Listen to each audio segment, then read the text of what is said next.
Hi, it's Kim. We're going to take a look this morning at my sweet autumn clematis. It is blooming now pretty much fully all over. I expect it to get a lot whiter as it progresses. But I went out early this morning. It's been raining, so it stopped for just a short period of time, and I went out.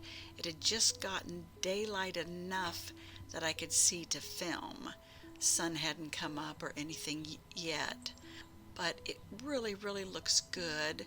A couple of little volunteer morning glories have also vined up through it. I have a rain barrel that's about engulfed by the blossoms, and there's an old rusted chair that I'm going to have to do as a project probably this fall. But you can see how that sweet autumn is trying to creep across the garden. I got to keep it in control. But just wanted to give you a look at it this morning.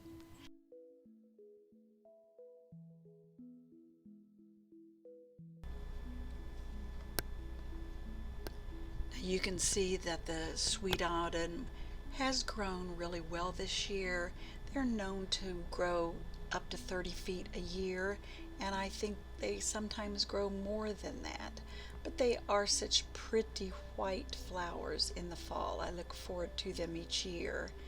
They're covering this gate that I have in my front garden. Now, 3 weeks later, the bloom time is almost over. You can see how they begin to lose the whiteness of them, and the flowers are turning brown. They're getting kind of, I don't know, drab looking.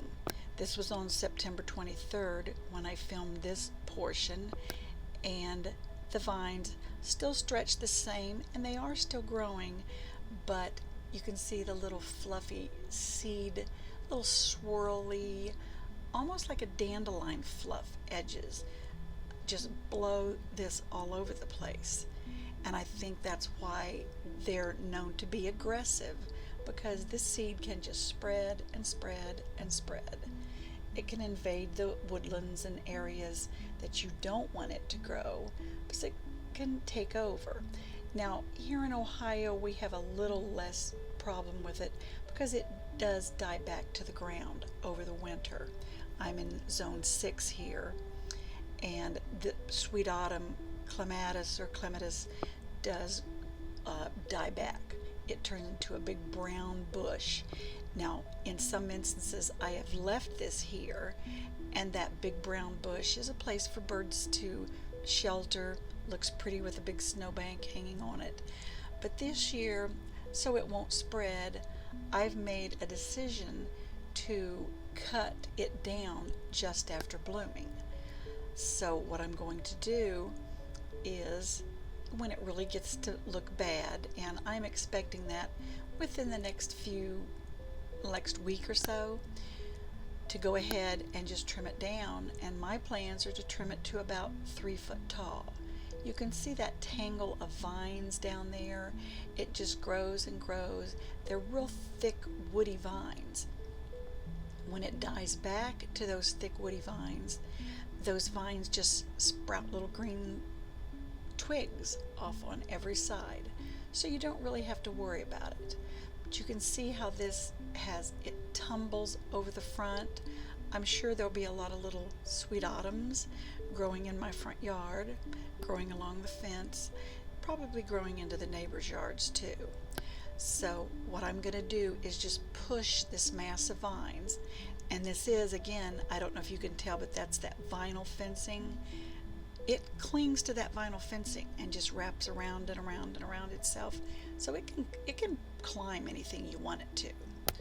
So today, the 28th, I have decided to just go ahead and go out there.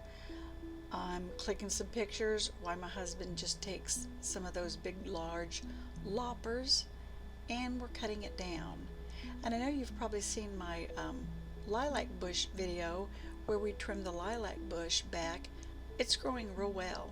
I'm expecting to have a nice bush next year, so this will do the same. We're putting it back to about 3 foot high, There it is.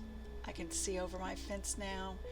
I've got a lot of mess to clean up here and rake up and fix up, but I know this vine will be fine. It's such a vigorous grower. When I cut it to the ground, it grows back. But thanks for watching, and I'll update you next spring to let you see what happened.